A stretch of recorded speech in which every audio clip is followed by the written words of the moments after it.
Pokemon Colosseum is well known for being a fun, challenging departure of the Pokemon series, so I decided to give it a try, but with a little bit of spice.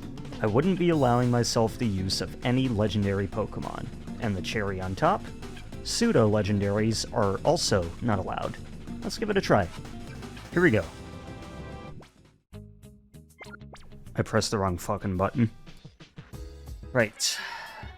So while I do the intro, let's talk about the challenge and what it means for the run. First of all, is this even actually a challenge? Let's just go with Seth. That was Wes. I am off my game today. Well, except for Mirror B, the Cypher admins, the main bosses of the game, give you legendaries. Entei, Suicune, and Raikou, respectively. So, you could argue that after each of them, the game expects you to have 1, 2, and then 3 legendaries at your disposal. I am interested in the crime background of this guy, because I don't think it's ever explained. Because, like, in the most generous of viewings, he only joined so that he could steal the Snag-'em machine. But he doesn't know about Shadow Pokemon yet, right? So, what was he gonna steal Pokemon for? Not very PG. You also get Metagross at the penultimate boss, and Tyranitar at the final boss. You don't get them for long, but they're certainly useful in those boss fights, especially if you have infinite Master Balls to catch them with. But we can go even further. I took the time to create this spreadsheet that has every Pokemon you can get, the Espeon and Umbreon you start with, the Plusle you're gifted, and aside from the Legendaries and the Pseudo-Legendaries, the other 43 Pokemon you can catch. I then listed down the base stat totals of their fully evolved forms. There are Pokemon on this list that can evolve, but those evolutions came in Gen 4 or later. And this is Snag list. So even before, this seems like the sort of thing you set up, so he was planning to keep a list of Pokemon he's stolen from other people. It's kind of fucked up, NGO. Umbreon's higher level. He must have gotten some EXP during the terrorist attack. Brave is increased attack, decreased speed. That should be fine. Umbreon's already pretty slow. Mild is... oh!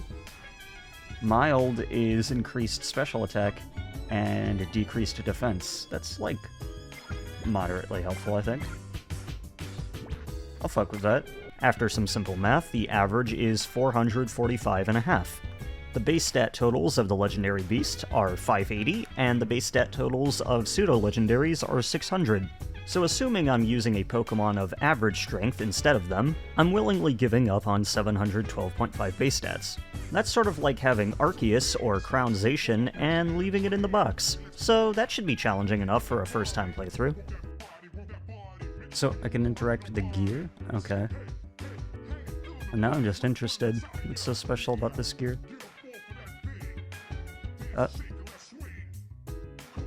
I walked too far away. So, how do we offset that difficulty? Well, what are the strongest Pokemon in the game? Ah! Well, this is actually good news. The first 5 are made up of our starting Pokemon, Espeon and Umbreon, and the Johto starters, which we get very soon. Authorities have made a stunning announcement on a mysterious building that exploded in... Eklo? Let's talk about the Eevees first. This man's making car noises at me, he has to go. Umbreon, or as the Japanese call him, Blackie, what? Is a well-known defensive tank who's able to eat damage like groceries. Okay, he's got 2 Zigzagoons. As a side note, does anyone else think that it's weird that Umbreon has several dex entries that says that it flings poisonous sweat, and not only does no one talk about it in or out of universe, it doesn't have any poison moves? Bulbapedia says it was a holdover from when it was designed and going to be poison type, but they kept using the dex entry, all the way to sword. Okay, let's not overcomplicate things. Espeon not only has access to screens, which synergize well with Umbreon's whole thing. We start with Reflect. That's pretty good. But also access to Calm Mind. You can baton pass Calm Mind, or you could just make use of the fact that it has the same special attack and speed as Gengar. Either way, good shit. Now we have to pick which Johto starter we want. We only get 1 for base game. And after thinking about it for about 5 minutes, I decide to go with my main man Typhlosion. Oh, part of it's because my first ever Pokemon game was Soul Silver, and I had a Cyndaquil, but that's not all. Return. Would Return or Confusion? Return's physical. Not only does it have the highest base stats, its competition, Feraligatr, decided to be a physical attacker in a generation where all water moves are special. Oh! Typhlosion, however, didn't decide shit, and instead stole its base stats directly from Charizard, which give it a good special attack. If that wasn't enough, there are just less fire Pokemon in the game than water types. Typhlosion's replacements are Magcargo and Houndoom. Feraligatr has to deal with Quagsire, Quillfish, Octillery, and Mantine. Alright, easy peasy. Wiped out. I still need seasoning. Oh, you need to put a little seasoning on that thing. Stick to it. What? Also, while Houndoom is quite late game, Quagsire is pretty early. It also has one of the best typings in the game. How do I save? No, seriously, where's the save button? I've got Pokemon PDA items and exit. Well, this isn't bueno. Typhlosion doesn't yet have access to Eruption spam, but with Sunny Day and Blaze, it can set up pretty well, especially with Calm Mind being passed onto it. Okay, so that exits the menu. I like how they sit in the sidecar, that's cute. That's the type of shit I'd do if I were a Pokemon trainer.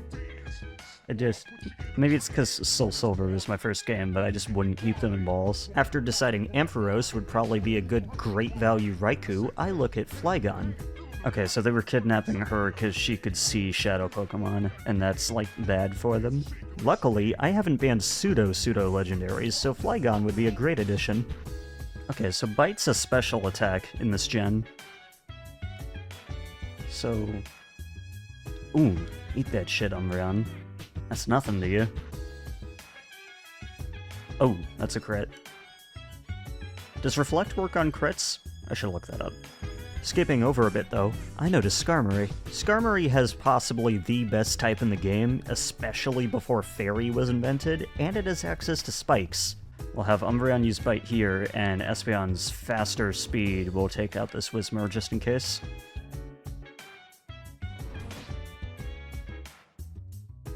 Ooh. You're done. You're cooked. It's all over. Spikes aren't as good as in singles, but they're not as bad as in VGC, so I think they're worth trying. So wait, was it only the one guy fighting me? There were two. Yeah. Team Snag'em's... What was I to Team Snag'em? Was I like an admin? It also has access to a pretty high defense stat. Oh, yuck.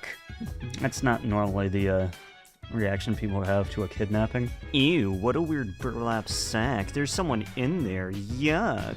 The Jake Rodelius team type calculator calculates the team of Espeon, Umbreon, Typhlosion, Quagsire, Flygon, and Skarmory as relatively superior.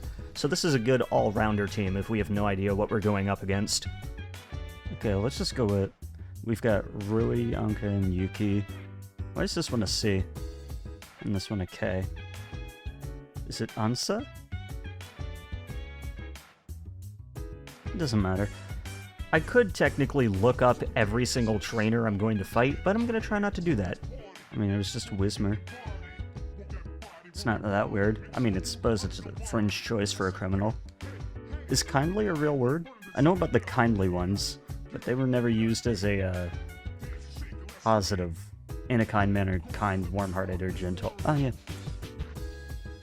Wait, so was that sarcastic then? Because they were Hades torturers. I never thought about that as a child. I was just like, yeah, those are the kindly ones. I'm curious, what happens if I say no? Oh, it's one of these.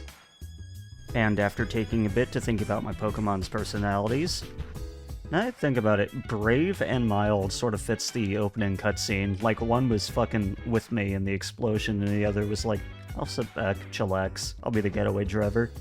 I get some direction from this NPC. Butter dog, dog with the butter, butter dog with the butter on him. Butter dog, butter dog.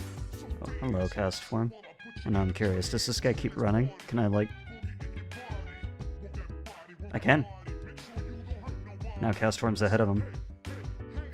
No. The pre-gym?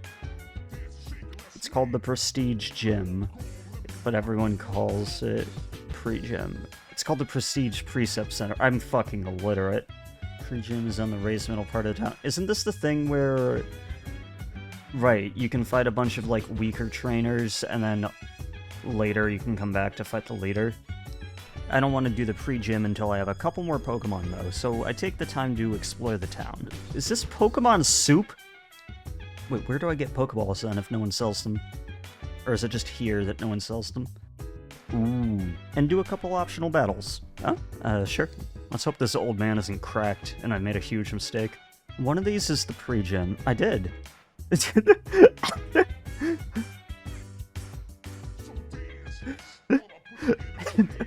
I see they brought that back for Sun and Moon. Hi. Hi. If you're thinking about going on, you should be careful. There's a town called Pyrite Town ahead, and that place is filled with thugs and other nasty people. Okay, so it's like Detroit. Okay, so the larger snag machine was destroyed. So I destroyed that, at the very least. So, okay, so I am the good guy. I destroyed the larger one and took the smaller one. Although maybe I'm not a good guy, because why did I take the smaller one instead of destroying it too? Are there contests in this game? I have never seen that before. Oh! Oh, one shot. Thank you. He's just got a bunch of alcohol right here. Drinking in my Pokemon video game? That's crazy. After hitting every other building and NPC, I go to the mayor and the stadium. Okay, Corphish and Cuffing. Okay, Psychic is good against poison, right? So I'm not going to reflect. I'm going to do that. And hopefully I'll take them out before they can do a dip move. Yep. Good play. Yeah. Oh, flinch too. Easy peasy lemon squeezy. Okay, do the other two, like, bum rush me now? No? It was just the one guy. They had one fighter out of 3 people. Eventually, though, I figure out how to progress the game and go do that. Sup, bro? Okay, I've got 5 Pokeballs. I think I need another type of ball in order to do the ball glitch. Ooh, yes. Every single person I've talked to just assumes we're together. To be fair, though, I think the Japanese outfit probably makes it a little more, well, let's just say non-platonic. Yes, it's here. That guy's theme is legendary. Also, he has a Power Ranger entourage. After that encounter with Mirror B, we fight some more battles. Let's try the ball glitch, and if it doesn't work, then it doesn't work. Let's just, full send it. I'll probably take less damage by removing one guy than setting up a reflect. Yeah, that'll do it. Oh, I am fucking getting it with those flinch chances. Alright, now is the other guy gonna fight me? Duskull and Spinarak. Dark against Ghost and set up a reflect. 2 damage. Light work, no reaction. Ooh, Nightshade. That's not bad. Yeah, we gotta get rid of that Duskull. And we finally get access to our first Shadow Pokemon. Makuhita. Oh, shit. Hariyama's actually really good. Alright, let's just give this a try. So, you use a Pokeball, and then, when it's the other one's turn, you do that, and then you do a thing. Okay, and now if I check my inventory, do I... Yep, I still have the singular Great Ball that I bought. Nice, we'll just do that, and we can get Quilava right after. Now if I walk outside, yes. So these guys are color-coded. That's why they're Power Rangers. So this is definitely... That's definitely Chikorita. Alright, we want Cyndaquil. Yes. Oh, right, it's a Quilava, not a Cyndaquil. So we'll use it on Quilava, and then do that, and go ahead and get rid of Spoink. We have, unlimited tries. Oh, well, that was more than easy. Oh, there's hearts that come out of... That's so cute. I need to use return way more often. Now that I had a party of 4, I was confident in trying the pre-gym. This is a very small arena. Sunkern and Hoppit. Do I get to heal in between these battles? I decided to lead with my shadow Pokemon in order to remove their shadowing as fast as possible. But this came with a side effect. So I have the option to take a breather. We've got Marill and we've got Surskit. Let's get rid of Surskit first because Marill's a physical attacker. You see, whenever a shadow Pokemon goes into hyper mode, it eats their turn, and calling them out of hyper mode also costs a turn. Hyper mode. Crit! I was right though. A crit with super effective did very little damage. Calling a Pokemon out of hyper mode is the fastest way to remove its shadowing from what I can tell. Okay, so yeah, that drains the bar dramatically. So I can either call it to drain the bar faster, or I can take advantage of the fact that it's in hyper mode in order to do more crits. But if you have 2 shadow Pokemon that are constantly going into hyper mode and constantly needing to be called out of it, it should survive 1 more. Judging by the amount of damage it was taken. Surskit just is agility spamming. I should have targeted Marill. Fuck, it's just hyper mode after hyper mode. Could one of you attack, please? It becomes very common to have entire rounds where nothing at all happens. Ah, shit, Surskit finally used an attacking move. And this hits both, right? Oh, it does. It's a crit, too. This guy... I have to respect it, which becomes annoying very quickly. Let's take it out on this one. Thanks, Quilava. Trapinch still has, like, a large attack, right? Especially if a Pokemon goes into hyper mode right after it's called out. These guys with the crits, man. And let's just get... Thank you, Quilava. And then it happens again. Makuhita is in hyper mode. And again. And Quilava is hyper mode again. It didn't go after Makuhita. But as long as this keeps going on, I'm not going to be able to deal damage. Is Quilava faster? Doesn't matter. Are you fire? Because we had grass and water. For some reason, even though the first trainer is grass and the second trainer is water, the next 2 trainers are ground type. Oh! Oh ho! Luckily, Shadow Rush is typeless, so it gets around rock resistance to normal. Not to mention, Makuhita has fighting moves now. If I'm able to attack. Oh, that was fast. I think I played that rather well. 0 deaths. I'm finally able to go to Pyrite Town, in the hopes of catching some more Shadow Pokemon. Crits happen more often. What's the rate of crits in this game? Gen 3 to 5 is 6.25%. I think that's complete bullshit. Shit. That's not good. Crit super effect. You get fucked. I just crit through all of those defense ups. So that's where I save. Where do I heal? Isn't this the town where you have to pay to heal? Or at the very least they try to make you pay to heal? Right, they try to charge you, but you can just go like 1 town over. After being exposed to Pyrite Town's uniqueness, are these kids drinking?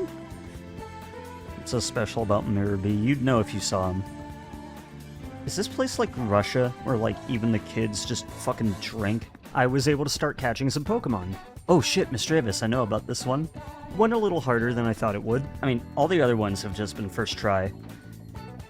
But I guess easy mode's off now. Ooh, Shadow Ball. Yeah, that's gonna sting. Sorry, Espy. My B. Cripes! 1 chick, and nope. I'm just gonna use a super potion on Maku and have him try Shadow Rush again. Oh shit, that's gonna kill him, even if it does hit. I knew Misdreavus was good because the AI is stupid against it, but it appeared to be stronger and tougher than I thought. Wow, that is such little damage. This Misdreavus is putting in work. Yes, fucking... Okay, we're good. Luckily, the next couple catches weren't as hard. Let's just get rid of Wingull. Fire against water, ground against flying, so we gotta use Shadow Rush. I guess we don't, actually. Yes, okay, this is Fluffy. That's the one we want. It's starting. It's starting. 1, 2, 3. Ah, so easy. Is Skiploom Shadow? Yes. I can see Espeon in the corner there. Oh, I got it. However... Ooh, Quagsire. Yes, yes, yes, yes, yes, yes. I want this one. It had to stop at some point. So... I think... Oh, banana. That's damage. So... Alright. That's fine, actually. Oh, SB. Wait. Throwing balls works before calling? Okay. I will keep that in mind. It already knows Surf. Dude, I want this Quagsire so bad. SB, you survived! Wait, one's a crit, but the other isn't? Okay. Interesting, interesting. Okay. That's not it? It's okay. It's using Amnesia. Okay. Special defense shirt. Is Shadow Risk physical or special? I think it's physical. That's fine then. Alright, Mr. Avis, if you could go in hyper mode after this one, that'd be great.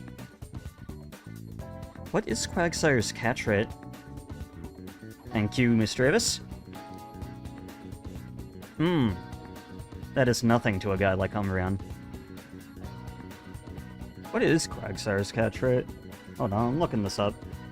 Quag. 20% with full health in Generation 7. That seems larger than what we're getting here. So we're not going to damage anymore, because it's taking itself out with Shadow Rush. Quag. Level 30. Approximately 20 HP left. While I was checking catch rates, however, Quagsire showed me that it was actually 100%. Okay, there we go. That's all we needed. Let's hustle up. I throw on Misdreavus, who, being ground immune, will be a good Skarmory replacement until late game. This is a good team right now, I think. I realize that there is some healing in Pirate Town. I go to find the gear for the Colosseum. He said that he ran out of town. I'm willing to bet that he hid the gear in the construction site. Yep, I catch a couple more Pokemon. I rematch every trainer I can to get the shadowing down on all my Pokemon. Learn about Mirror B's plan. He says return twice in this sentence. Get stuck here? Uh-oh. And I fight the Colosseum, which is just a steamroll on my part. And after a quick rant about Steel being resistant to Psychic, I get that it's, like, maybe... like, you could justify it by tinfoil hats, but one of the most common psychic things, even in Pokemon, is bending a steel spoon with your brain. I feel like it's not that much of a stretch to flip that. I get a useful TM. Toxic. Yes, yes, yes, yes, yes, yes. Then we fight through Mirror B's hideout, which has a lot of trainers, but is not hard at all because there's healing right next to him. What is good against Dark? Fighting, but we don't have that. Wag. That's good against Dark. I love the way that Umbreon, like, poses before he goes to bite, all offended, like, oh! After trying to open an elevator with a data file. I don't know why they thought that would work. Most of my Shadow Pokemon were nearly purified, so I started leading with Espeon and Umbreon to get their level up. And I accidentally KO a Shadow Pokemon. Ah! I KO'd Quillfish too, on accident too. That's fine. I didn't need a water type. I already have Quagsire. I got Mantine though. Haha. And realized that this shortcut isn't much of a shortcut. Are you fucking kidding me? Look, I could understand blocking it off at the beginning, but it doesn't just open from this point on. Alright. Well, I guess I gotta go all the way back up, because I'm not allowed to just use the elevator after I've unlocked it. That would be too easy. Oh my god, there's Pokemon trainers in the cave too. Let's just clear out all the trainers in the cave before going back to heal. Thanks, man. Man, all the thugs here are so complimentary. That's not the correct word, is it? That is not the word for someone who gives out a whole lot of compliments. That's the word for free. Ooh, Ultra Balls, yes! There's a lot of Lotad here. Is that like foreshadowing? By the way, for most of these trainer battles, my strategy is to hard focus on either a left or right slide. This is because if I can 2KO either Pokemon and I'm faster than them, you take less attacks by focusing in on one rather than spreading out the damage, which is almost always better. After being amazed by some of these trainers' intelligence, does she not? Okay. Welcome to here. That's certainly a line. Let's see. I don't... Okay, so you can just walk past that guy. How did Mirror B get a Rollerblade Boy to work for him? Oh, I see. He just gave him Lotats and Lumbres. I find some more healing and take a coffee break. God, this coffee is so sweet. I put 2 tablespoons in it. I used to put like 5, but now 2 is too sweet for me. And catch a couple more Pokemon. It is! Okay. Never mind. We're good. My reward for beating all the trainers is a level 35 Espeon and Umbreon and some vitamins. And now we fight Mirror B. Here we go. He's not too hard, but he is a rain team, which is a good segue into something. Do you remember the team type calculator? It said that I had a single overall weakness to water, and that none of my Pokemon resisted water. This is wrong. So the one on the left will Toxic, and we continuously target the one on the right. Right, Grass resists Electric. Yeah, we'll double switch. And just Hyper Offense. Quagsire is immune to water, so it's a 3KO. It's a 3KO. Quagsire has the ability Water Absorb, and his dual immunity to water and electric is in fact so useful that it is sometimes used to counter Kyogre. That should kill, and we'll set up a Reflect here. However, Ludicolo is also Grass type, which is his biggest weakness, so I was not able to use him here. This will kill? Yes, but it will be important to think about later on when we encounter stronger water types. And that'll get rid of that Ludicolo, right? Yeah. For example, Suicune. Ooh, Psybeam. Yes. Dude, this is actually, like, anime as shit. I get, like, a super cool better move mid-combat. And let's just Toxic it, just to add insult to injury. Honestly, I probably didn't need to. Yeah, no, I should have just bit. Alright. First try. Anyways, we defeat Mirror B. That man Naruto ran away. We get our Plusle, and we go to Agate Village. What the fuck? It's around here the first big difficulty spike shows up. Mirror B had level 30 Pokemon with like one level 35. This random Cypher guy is a bunch of level 38s. Make no mistake.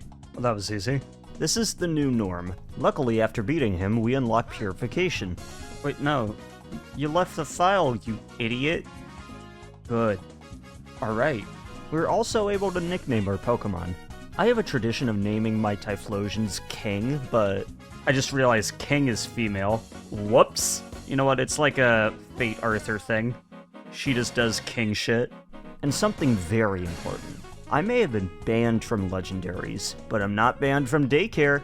A Pokemon left in Daycare will gain 1 XP for every step you walk. They won't evolve, and they'll always learn new moves, so make sure to set your moves accordingly.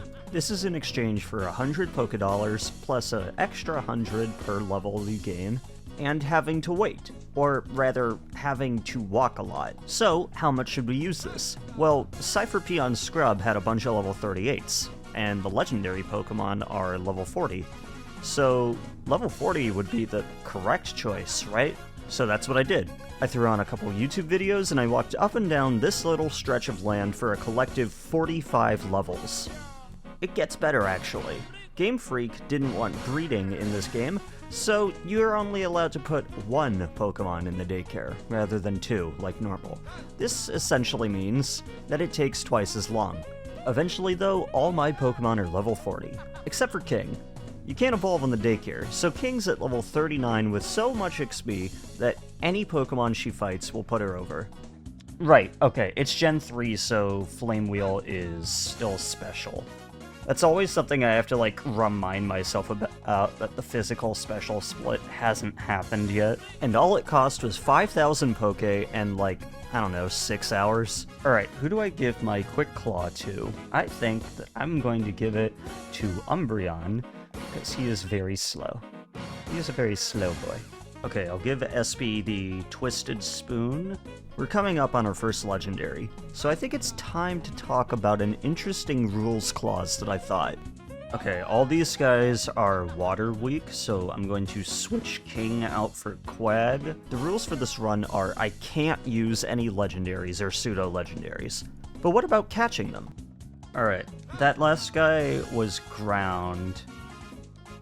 So I'm going to guess that the next guy will also be ground-related. Like, let's say I'm at the final fight, and I have a Master Ball. Using that Master Ball against Tyranitar would sort of be like one-hit KOing it. That might be easier.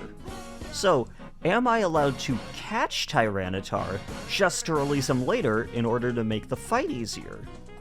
No. Goodbye, Mudshot. Hello, Earthquake. And now it's time for the fight. Here we go. Alright, we open with Reflect and Toxic, I'm thinking? Okay, that's fine, actually. Because it wouldn't have been the right choice to Toxic the other one because it's Steel type. Ah, well, it's a good thing I reflected.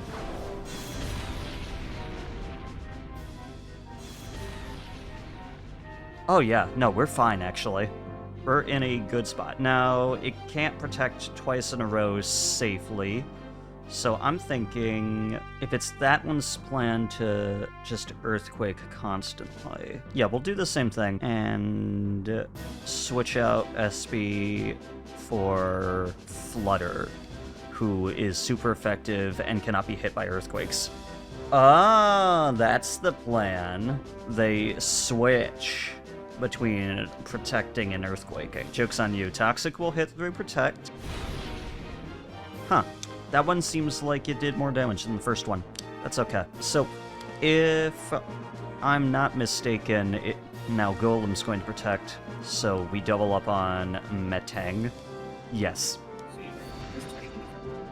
And neither of those moves are super effective because it's not Gen 6 and it's still fucking resistant to Ghost and Dark, but it doesn't matter because we're good, it flinched.